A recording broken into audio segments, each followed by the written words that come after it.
This is actually a little bit like going home again for me, because I started out my public service life post my injury actually at the IDVA, the Illinois Department of Veterans Affairs. So I served the whole state and then went to Washington with the president. So it's been really interesting to serve just one congressional district.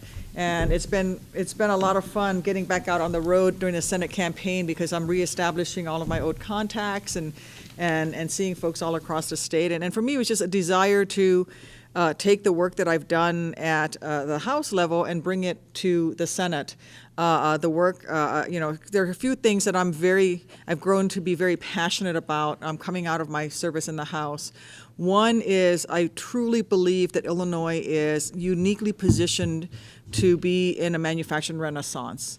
It really begins with me winning a seat in Congress with this congressional district that has one of the largest concentrations of tool and die manufacturers in the nation is in my congressional district. But the more I learned about it, the more I realized that it can't succeed with just that one Chicago suburban district, where so much of it is partnerships across the entire state and into other states in the region as well. And I realized that if I really want to work on stimulating manufacturing, stimulating reinvestments in businesses, in the economy, we have to do it at the very least statewide, if not, and of course nationwide. And that's one of the things I'm hearing is, people feel like the economy is supposed to be growing again, but they don't feel it in their hometowns. In my district, I have one of the largest manufacturers of gearboxes for windmills, and those are shipped all around the world, and yet it's downstate, more central Illinois, where we make the giant pillars that the windmills sit on. But that's not something that can be made overseas and shipped here. It's too large. It's close to the marketplace. So those are jobs that get to stay right here in the U.S. And similarly, when it comes to biofuels, we're uniquely positioned to really advance biofuels with our agricultural sector. And so I started looking and I realized that for the work that I want to do with manufacturing, the work I want to do with investing in American businesses, I have to be at a statewide level. And then that leads to the other component of it, which is education. I am the product of public education and Pell Grants and student loans, and I feel like we are not making those investments in this nation when it comes to our kids' education and the educational foundation that will help us dominate the world. As part of the manufacturing associations, one of the really interesting pieces of information they gave us at one of our caucus meetings from the Manufacturing Association was that 80% of the manufacturers they surveyed said that the reason that they were not growing in market share was not taxes, was not regulations, was actually access to a trained workforce. That was what was keeping American manufacturers. And so I thought, we have to invest in education. So it's really a desire to take the work that I've done at the House level and expand that to serve my entire state and with it the entire nation to help grow our economy and keep us as strong economically as we are militarily.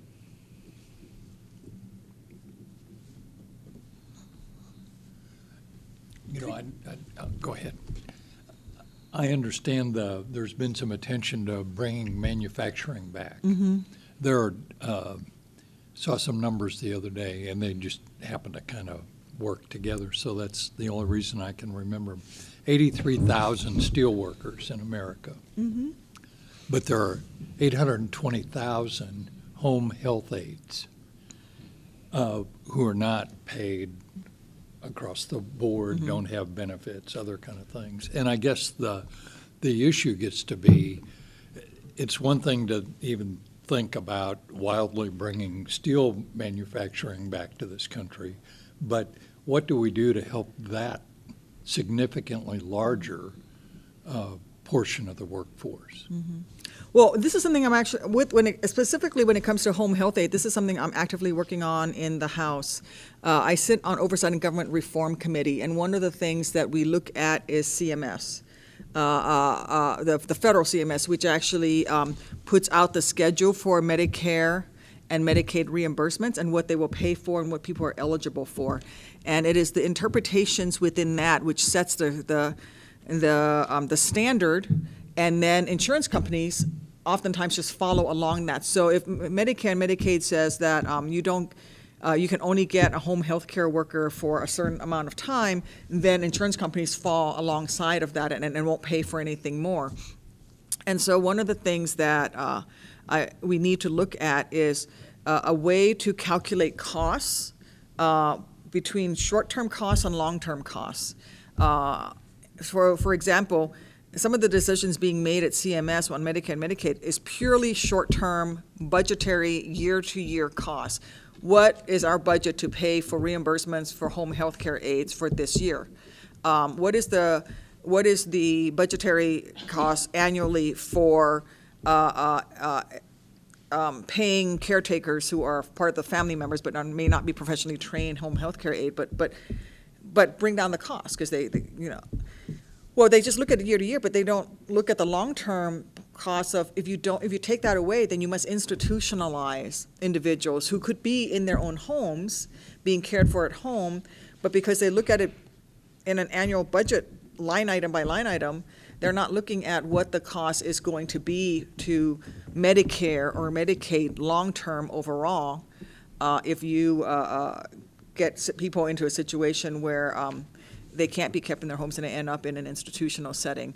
So those types of things, I think, if you talk about home health care, that type of employment, government has a role to play, but government also needs to have a long-term view of what those costs are, short-term versus long-term. And then there are some things that we can do to help people who are in those businesses. There's a growth in folks in businesses that provide home health care. And one of the first bill I introduced was a bipartisan piece of legislation to reduce paperwork. And what it does is it would forgive the fees, fines, and penalties for small businesses when they first start out if they incorrectly deal with the federal government, especially federal paperwork for the first time. As long as it's not a health or safety risk, like a significant OSHA violation or a criminal, you should give these small businesses a chance to fix the problem. What happens right now is the federal government immediately, okay, you're in noncompliance, you did something wrong. They charge you a fee, they give you a fine, they fine you, then they charge you a fee for redoing the paperwork, and then they start adding on penalties the longer you go. And before you know it, these businesses who are entrepreneurs are just trying to get started are out of business. And it's in a range of areas. It's healthcare, it's any of the service industries that you can't outsource. A cleaning business, for crying out loud, where the chief janitor for the cleaning business, who might have the contract at 3 banks in town to clean 3 businesses, is also the accountant because that's the owner. And if you incorrectly fill out your federal paperwork for the first time, as long as you're not hurting anyone, no one's being harmed, and it's not criminal, let's cut you a break.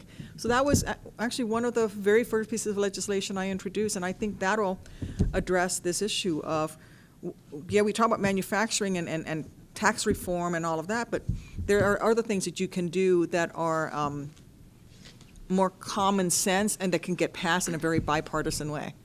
What's the status of that legislation right now? It is waiting to be brought up in committee. In fact, it is being blocked in part by the Democratic leadership because they fear that it is the start of a slippery slope in wearing away at regulations like EPA or OSHA regulations. And I have told, talking with the leadership, it's a very specific case. If you do it incorrectly, we'll give you a break. The penalties, fees and fines and penalties, if you're found in violation over long term and there's a ruling against you, of course you would still be penalized. But if you just do the paperwork wrong, which is so common with small businesses, we should cut you a break. So I'm going to try to introduce that in the Senate. If I'm lucky enough to get elected, I'm going to take it to the Senate and work with my partners in the House to try to get it moving again. On the topic of legislation, could you walk us through legislation that you've sponsored or played a key role in that has become law? Sure. So the one law that I have passed that I co-wrote and became law is the Clay Hunt SAFE Act. It's a suicide prevention act that has multiple components to it. Everything from increased funding for mental health care for veterans to tuition reimbursements for mental health professionals who go to work for veterans, especially in underserved communities. If you're a veteran, it's why I started the Illinois telephone hotline for the state of Illinois 24/7.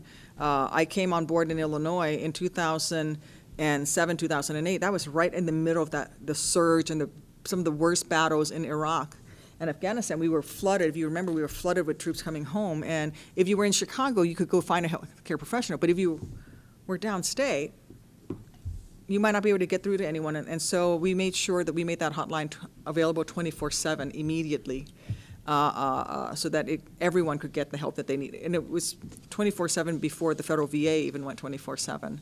But as a member of Congress, so the Clay Hunt SAVE Act is one that was signed into law. It's a standalone bill.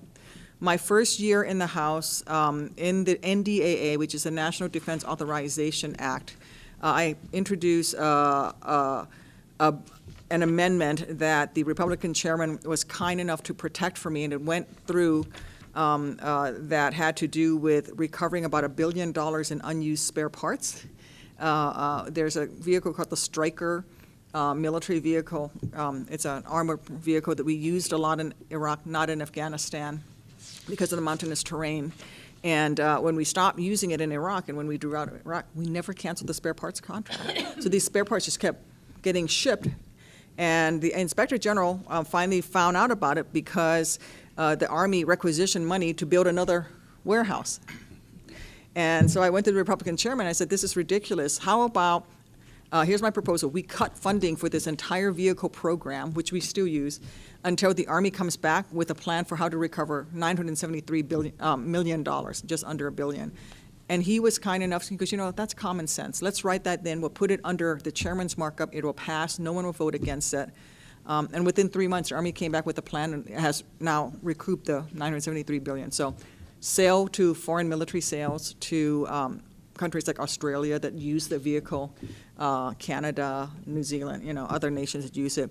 Upgrading some of those spare parts for use in current versions of the vehicle, and returning some of them to the manufacturers who knew darn well we weren't using it at the same level as we did in combat. The next year, I passed legislation on the purchase of camouflage uniform. And you may see a little theme here. I am making federal procurement reform a central theme of the work that I do as a member of Congress, and hopefully in the Senate, because I want to be able to pay for that free community college program that I talk about. But how do you pay for that? Well, here are some of the ways. So my bill to force the military to cooperate when they acquire new camouflage patterns, according to the Congressional Budget Office and the Government Accounting Service, will save taxpayers $4.3 billion over 10 years since it was enacted. And what happened was that up until 2003, the military used one camouflage fabric across all the branches. They just used the fabric and designed the uniforms differently, but it said U.S. Army, U.S. Air Force, U.S. Marine on your chest. But it was the same fabric, and we bought it in bulk. In 2003, the Marines invented the first digitally computer-generated camouflage pattern, but they embedded into it USMC in teeny tiny letters and the anchor globe and eagle symbol of the Marine Corps, and then they copyrighted it. And this led immediately to an arms race between the branches of service to each develop their own uniform. So from 2003 to 2013, we went from one in each environment, like Arctic, desert, Storm Norman Schwarzkopf wore that chocolate chip pattern, but it was the same fabric that the Army wore as the Marines wore. We went to 13 different uniforms, including one that was shades of blue that the Navy had, which was worthless. Doesn't camouflage you from anything in Afghanistan. Does camouflage you when on a ship, but it's not like the terrorists are going to see an aircraft carrier float by and go, oh, there's nobody on that ship, we'll let that one go. But when the sailors fell overboard, now they're camouflaged with the water in a man overboard situation, they can't find them. So the Navy was spending triple its budget on camouflage uniforms. One on the ship, one for in Afghanistan, and one that we nicknamed the Blueberry that they wear stateside. So my bill, that bill went in as part of an NDAA. I recently also, at the bequest of Sherry Bustos, who came to me and asked for help, because I'm the only Illinois member who is on House Armed Services Committee. It had to do with directing that manufacturing that happens with defense components, we can't move everything out for a piece of equipment if it's gone obsolete, but we must use one of our arsenals. So we have arsenals and depot function manufacturing that happens, and Rock Island is one of them. And there's about 9 across the country. So what it says, I'll give you an example. We don't manufacture Humvees anymore, but we still use Humvees. And there are components for a Humvee that have to be machined and manufactured. And we can do it at these maintenance facilities like Rock Island Arsenal. And the bill would say that if it's the final place that will make this, we can't contract that to an overseas company. We must use one of our local manufacturers. When it's a piece of defense that is a piece of defense equipment that's being used that has to do with national security. And so bipartisanly, we were able to get that passed, again, under the NDAA. I passed chunks of Troop Talent Act, which provide for training of our military men and women while they're in service for their civilian certifications for their military jobs. An example is my husband, he commanded the unit out of Carbondale for 3 years, and he went with a group of Illinois Guardsmen, not all of them out of Carbondale, and they ran tractor-trailer convoys between Kuwait and Iraq for a year. And his soldiers had military licenses to drive tractor-trailers like you see on the roads, and they were driving them in combat conditions. They were fixing them on the side of the road while they were getting shot at, but not one of them had a CDL. And when they came home after having driven hundreds of thousands of miles in some of the most challenging conditions possible, they couldn't find a job. And they had to use their precious GI Bill money to go get a CDL license, which they already knew how to do, but they had to waste a GI Bill money to go do that. And then when they went up for a job with one of the over-the-road companies or with Walmart or whoever, they were shown as having 0 miles over-the-road driving experience with the CDL because none of their military time counted. Army medics still don't have an EMT license. So my Troop Talent Act, big chunks of that, requires the military to provide those training, the certifications while you're still in. More recently, I've worked on several issues. One is called the Friendly Airports for Mothers Act. What it would do would require medium and small airports in this country, which will be about 90+% of them, to provide a secure, safe, clean room for nursing mothers to either breastfeed if they want to, but to also breast pump, to express breast milk in airports. And there needs to be one in every terminal. And the key to that one was I included a pay-for it. So it won't cost taxpayers any money. And the pay-for was actually to just allow the airports to access the Airport Improvement Fund in order to pay for it. And the Airport Improvement Fund is a fee that you already get charged when you buy your ticket. And that is used for fixing the runway lights or fixing, the terminal or paving the taxiway. And we worked with the airports and said, well, what would work? And he goes, well, you just let us access that money. We could do this. And we passed that out of the House. It got stuck in the Senate as part of a little bit of a fight in the transportation bill. So it didn't move forward because we didn't get a full transportation bill. But I'm still hopeful that it will pass as part of the FAA. It got stripped out of the FAA reauthorization. But I got it passed out of the House, and I went and I found Republican physicians who all agreed that babies getting breast milk is healthier and cheaper in the long term. And then I found all the Republicans in California, because it's California law already, and they signed on. And it passed on its own as a vote out of the House and got stuck in the Senate. I am hopeful. I have 2 other pieces of legislation that have not yet passed that I'm working on that I'm hopeful will move.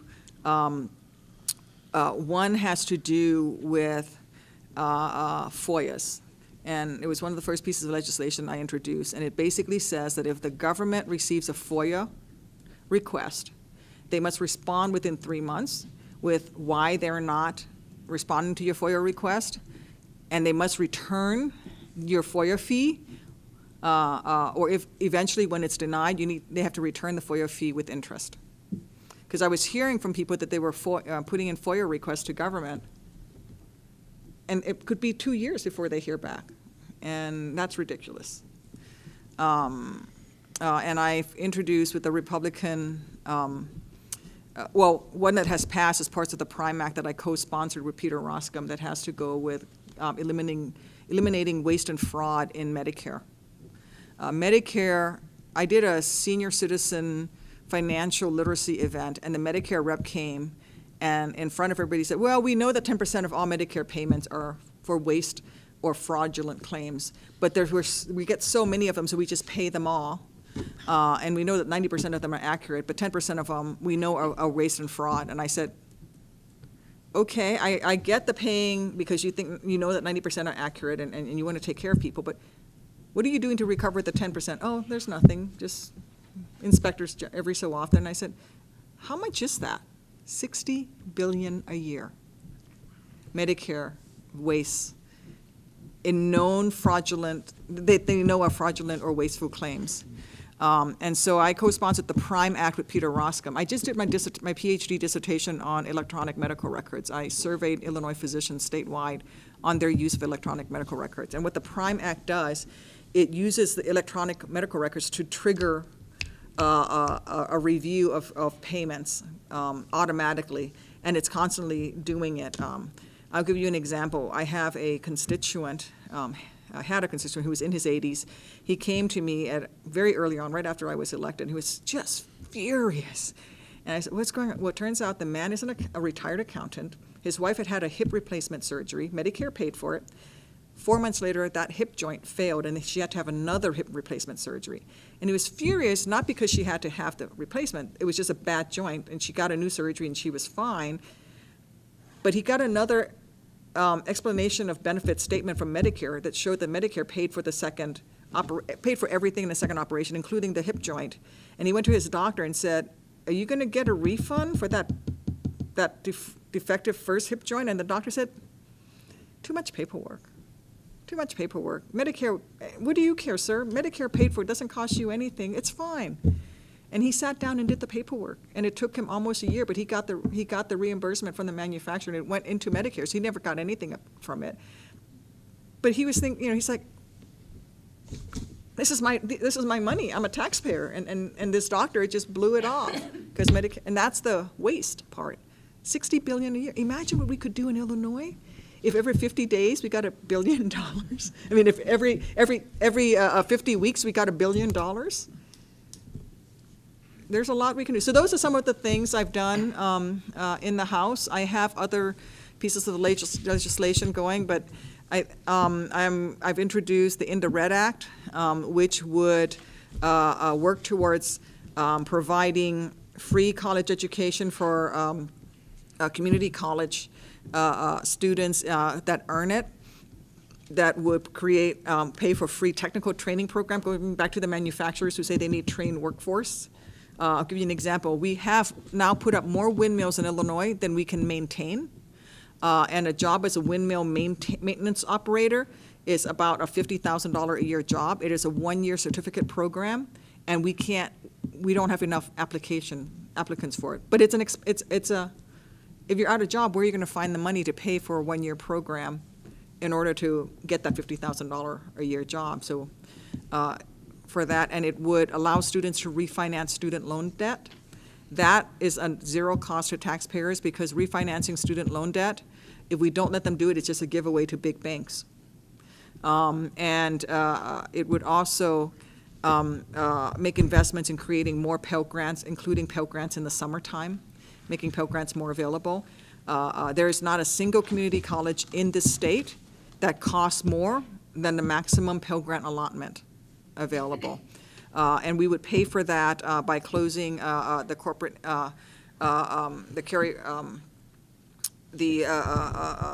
carryover tax loophole, carried interest loophole.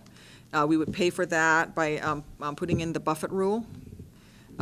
We could pay, if we close the tax loophole that allows corporations to give their top earners an end-of-year bonus and then write that off as a business expense, that alone would generate $40 billion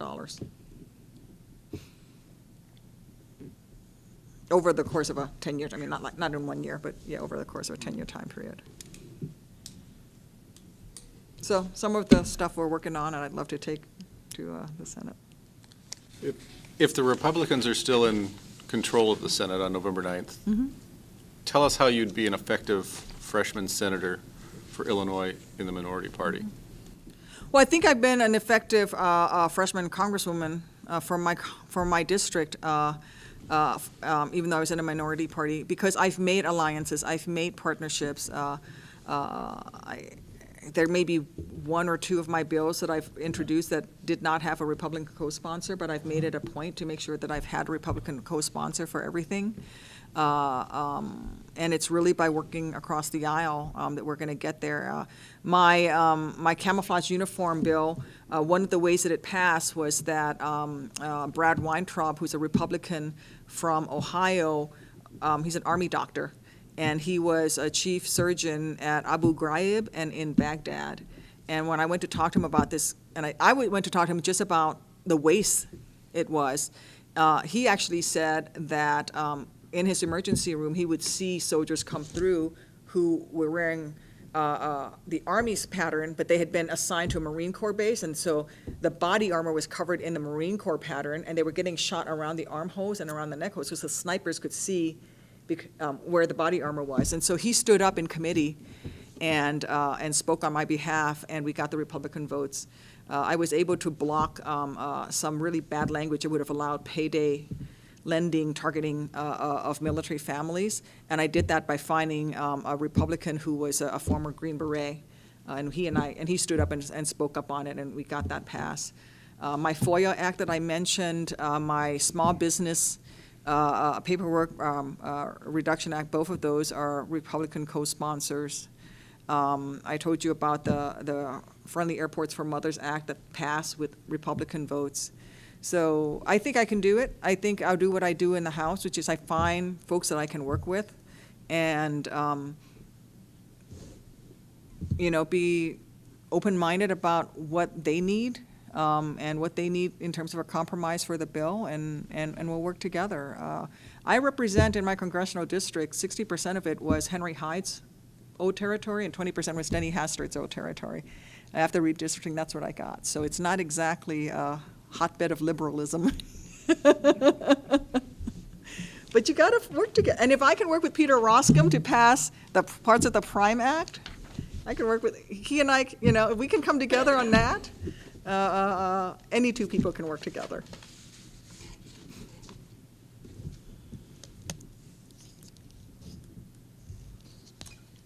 On foreign affairs, we've got the assault in Mosul underway right now.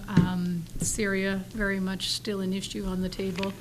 Can you walk us through kind of where you are in terms of your beliefs, especially given your background, on what we need to be doing to combat ISIS and the spread of terrorism? Yeah. I think the first thing we need to do in this nation, and what Congress needs to do, is we have to have, whatever the proposal is, we have to have a real discussion of the authorization for use of military force. In the Middle East right now, we have been operating under an AUMF from 2001, and we have one from 2003 that still has not sunsetted. And President Obama has relied on the authorizations given by Congress, and it basically sets up the left lane and right lanes for how our military troops operate. He's been relying on 2001, and I think that is a real disservice of Congress to not have had the integrity and the courage to have a real discussion on what are we willing to do. Are we willing to put soldiers and Marines and airmen and sailors on the ground? Are we willing to deploy, how much and all of that?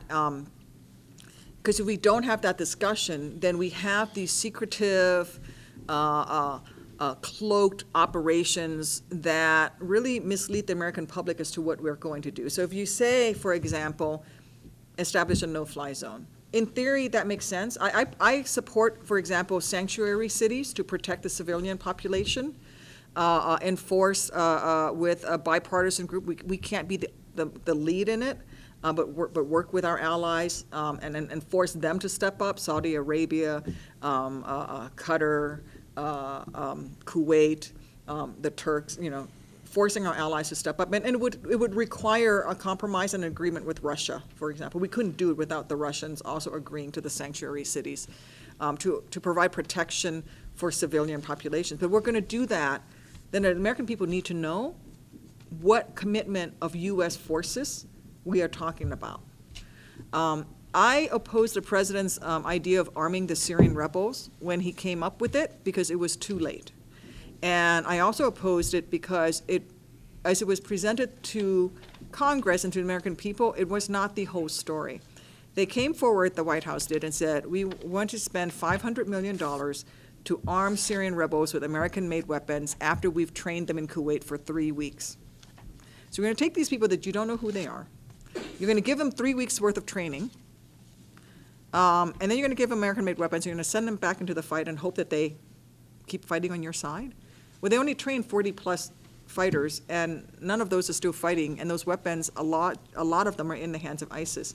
The question I asked, even before it began, was, American-made weapons don't fire the same round, the same caliber of ammunition as AK-47. So have you just committed America to long-term resupply of American-caliber bullets to this?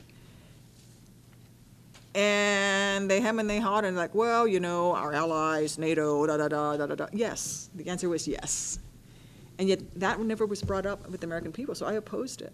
So as we look at the fight against ISIS, which we must destroy, I think we use drones and aircraft to take out their top leadership like we have been doing. I think we also use those same pieces of equipment to take out their sources of funding, which is going after their oil convoys and taking out some of the refineries that they have been controlling. Although there's a question, if you take those out, then you can't use them. You'd have to rebuild them in the future, and we certainly would have to look at that. We also have to really pressure our allies to do their part in this fight. And part of the problem that we have is that our allies are not united in this issue. Saudi Arabia is not where Iraq is. In fact, Saudi Arabia could probably be accused of funding some of the very forces that became ISIS. And yet they're both our allies. We have the Turks, who supposedly are our allies because they're NATO signatory. And yet as the Iraqis and the Kurds are fighting ISIS, the Turks are attacking the Kurds from behind. So they're attacking our own folks, are fighting the battle to fight ISIS. So we have to really put great pressure on some of our so-called allies to do the right thing instead of looking out for their own individual best interests. But I don't support moving forward without a true understanding of what we're talking about.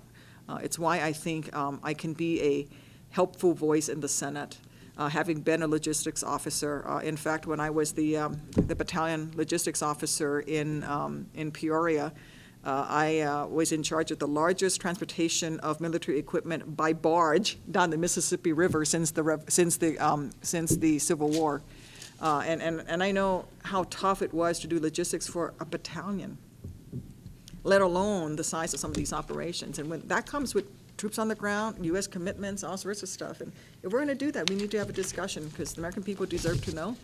Most importantly, our troops who are downrange, who are getting shot at, who are putting their lives on the line, they deserve to know that America is behind them and that America knows exactly what they're being asked to do.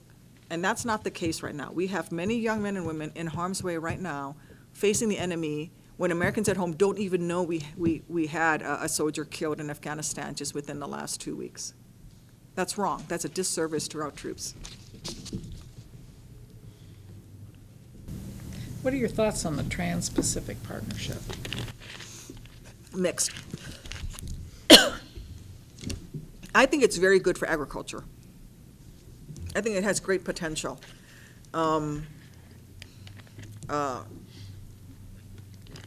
I think that there's huge markets overseas for American agriculture, not just corn and soybean, but hogs. My husband was the XO in Kewanee, Illinois, for a unit. Actually, in Dixon, and the headquarters was in Kewanee, so the hog capital of the U.S. and of the world. So I learned a lot about hogs.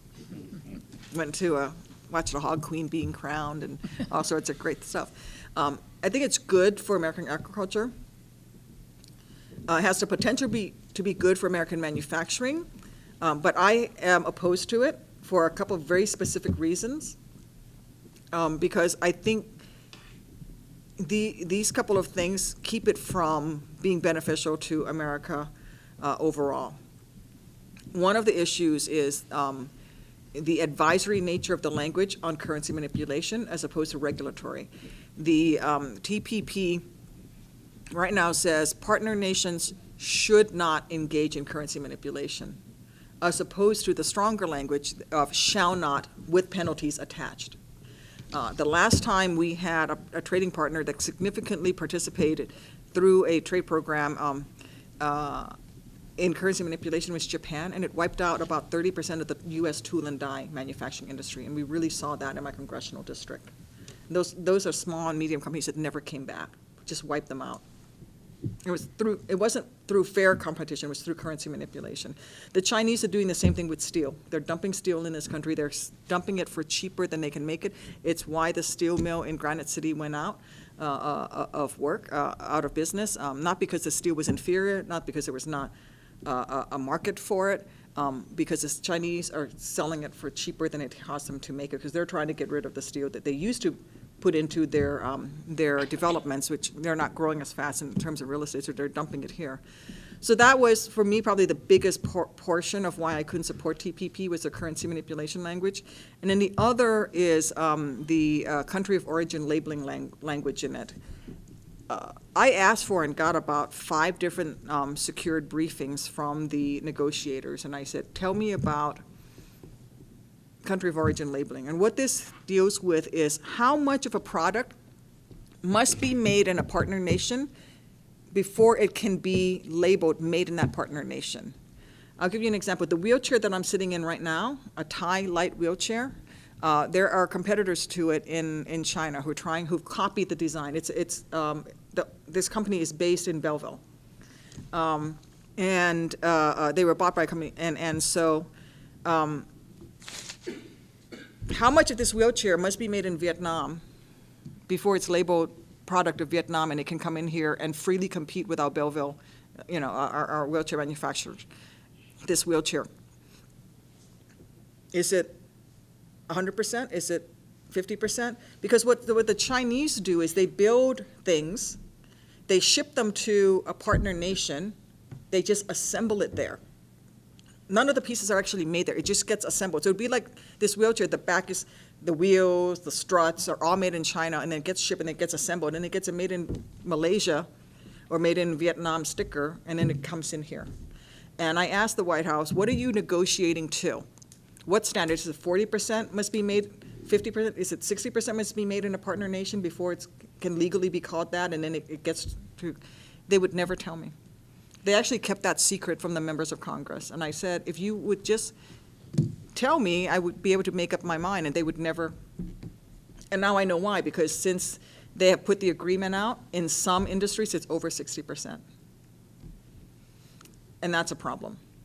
But I do think that TPP has some good bones in it. It's good structure, especially in agriculture. It's why I'm supporting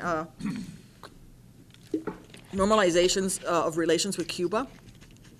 I think we have a great opportunity there. We used to be, I think, the second or the third biggest agricultural trading partner with Cuba. We're down to like 125th or something like that. And Cuba right now relies on Venezuela and Brazil. Well, those two countries are going through some significant crises themselves with their government. So there's a void there. And if we don't fill that void with American products and with American relationships to American manufacturing, but especially agriculture, remember that they're a big pork-consuming nation. We're the pork producer of the world right here in Illinois. If we don't fill that void, China or Russia will. And we can't let that happen. So, Just as a follow-up, what, in the automobile industry, what does it take, even though parts are manufactured elsewhere, if they're assembled in Kentucky? Does that still count as made in the USA? Do you know what the I don't know what the percentage percentage is. I know that, I don't know what it is off the top of my head for TPP. I know that in NAFTA, for most of it was 50%. It's why I have Sears in my congressional district. It's why we don't make Kenmore brand appliance. It's all made in Mexico. There's just a piece in the paper today, Ford is moving its small vehicle manufacturing to Mexico. Yeah. They claim it won't affect anything with the current staff who make other vehicles, Yeah. but that just doesn't compute to me. No, and then GE, I just heard, is shutting down a lamp factory. I haven't had a chance to read. I've been on the road for a couple of days. I haven't had a chance to read the article, but it's the same thing. But then it gets labeled in a way that it's unfair to our, the same company, the company that's in Belleville actually is a wheelchair seat cushion manufacturer, and they were bought out by the larger company that manufactures the wheelchair itself. They make the seat cushion in Belleville. It's what's at that factory there. All of their competitors have moved to Mexico. American companies have moved it. They're dedicated, they're committed to keeping this, it's one of the top seat cushions in the nation, if not the world, and then they're committed to keeping it in Belleville. But, I say give them a tax break.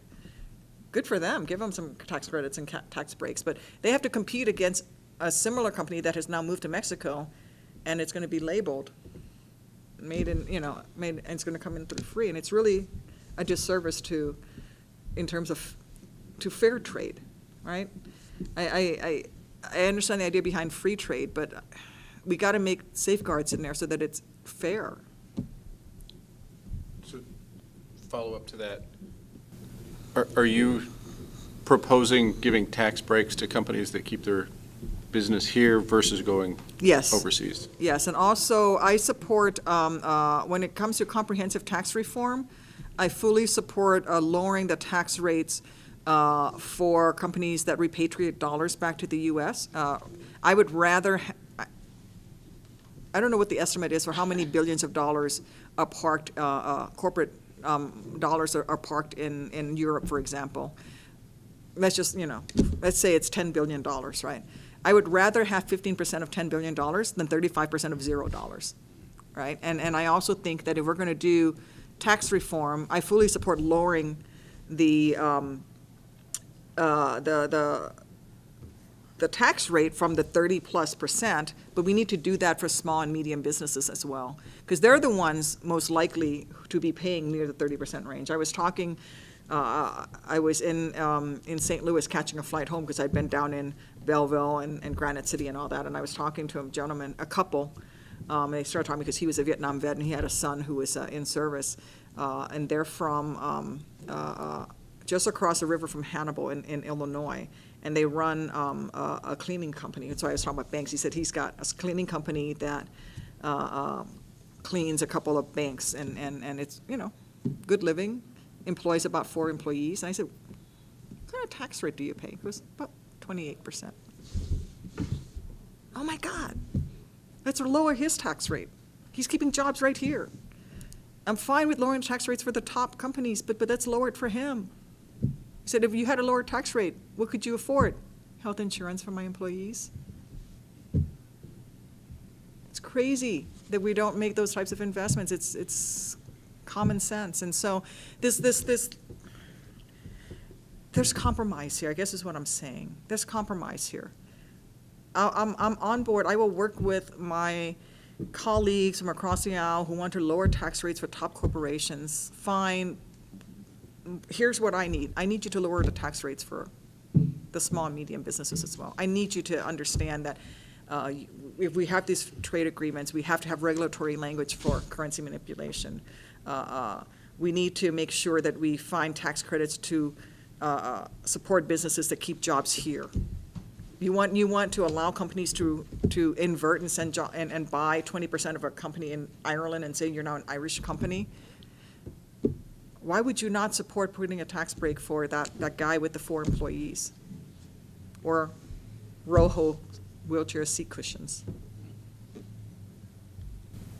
One thing small business owners have mentioned is the Affordable Care Act in terms of certain restrictions keeping them from hiring more or increasing insurance rates. How do we address that, to your point of giving small business owners a leg up in expanding and adding jobs to Illinois?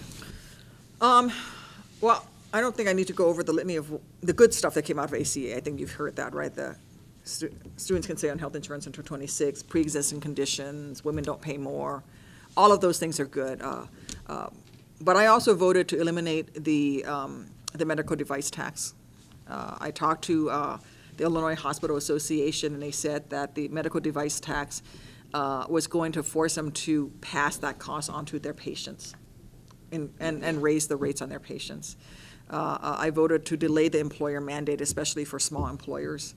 So I'm not afraid to vote to fix or change the ACA. I just want to make sure we don't take away coverage that people finally have for the first time in a long time. There are 2 things I think that we can get to work on immediately, and I know just a little bit about this, not enough probably, but we had a hearing in Oversight and Government Reform Committee on this very issue. Why are insurance rates going up under the ACA? And 2 main things that were brought up. One, the pool of people buying ACA are sicker than was ever anticipated. And one of the phenomena that's happening right now is that people are buying insurance on the exchange because they know they have to have a procedure like gallbladder surgery or something like that, and then they're having the surgery, and then they're dropping it within the 3-month grace period. I'm not sure if it's called the grace period, open window, whatever, grace period. So that the people buying it are immediately using more, the benefit.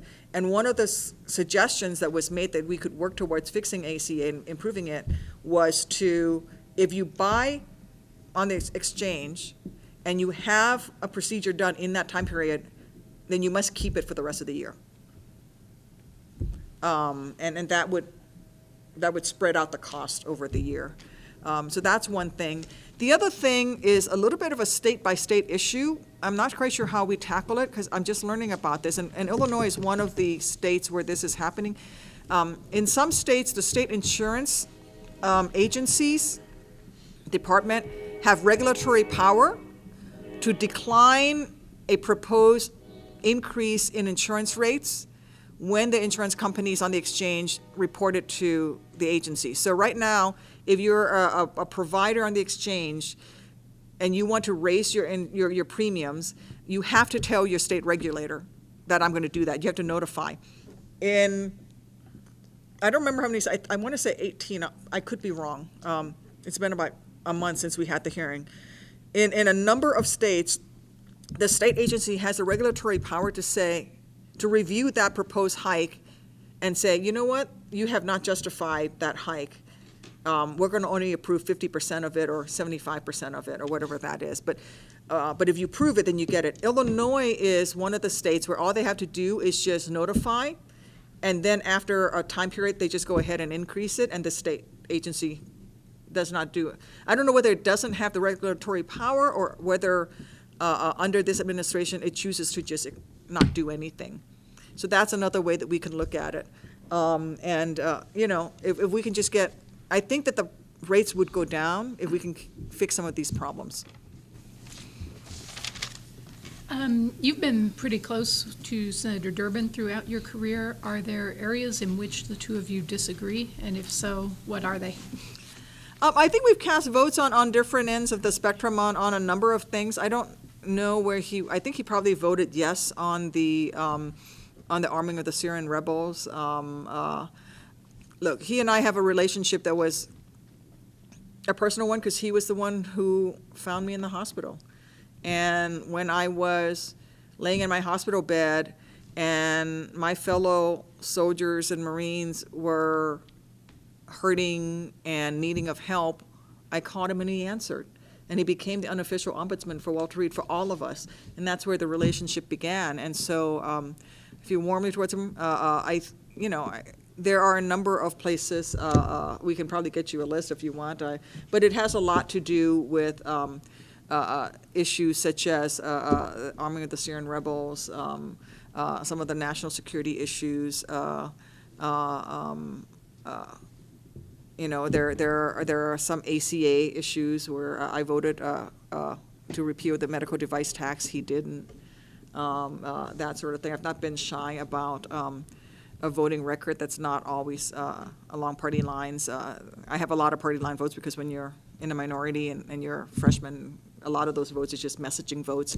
But if you look at the substantive votes that have to do with significant issues, you'll see that I've been a pretty independent voice. And we are, I believe, out of time, your staff says. Is there anything we didn't cover that you'd like to touch on really quickly? I just want to say thank you for the opportunity to be here today. I'm proud of the work I did for the state when I was at the state, and I hope you learned a little bit more about me and what I have been working on in the House and what I hope to do for at the Senate. The real key is that I really want to work on further procurement reform. To cut the waste that happens in government, to find ways to fund a manufacturing renaissance in this state, everything from tax credits to smarter trade agreements to investments in education. And I hope you learn a little bit more about my connection to the state. I listened to what you said in your editorial for the primary, and I think I failed to show to you the connections I had across the state and the fact that I've served all over the state in the Illinois National Guard. For example, I don't think, Bernie, you just said that you didn't realize I lived in Chatham for 2 years when I was at the state. Huh? I loved it there. Are you kidding me? I lived on the lake. I lived not in the main part of China, but on the lake back there, and it was awesome. Are you kidding me? I lived in DeKalb for 12 years, although that's, I know you wouldn't consider that. For Chicagoans, that's like, for Chicagoans, that's the way that is. But I'm, I love this state. I love traveling it. I want to represent it. I'm proud of it. I think that we can be a global leader on so many ways because we have so many resources here. We have more nuclear power stations here than any other state, and we have Fermilab and Argonne. We could lead in nuclear power. We could lead in biofuels. We could lead in wind power. And yet we only get 5% of our wind power in Illinois, from wind, whereas Iowa gets 30%. What's up with that? So I hope you see the enthusiasm I have and how much I look forward to serving the whole state. And I've been traveling the state. I hope that you've seen that that has been the case since the primary. But most of all, that I take nothing for granted, and I hope to earn every single vote and serve every single person. So thank you. Thank you for coming today. My pleasure.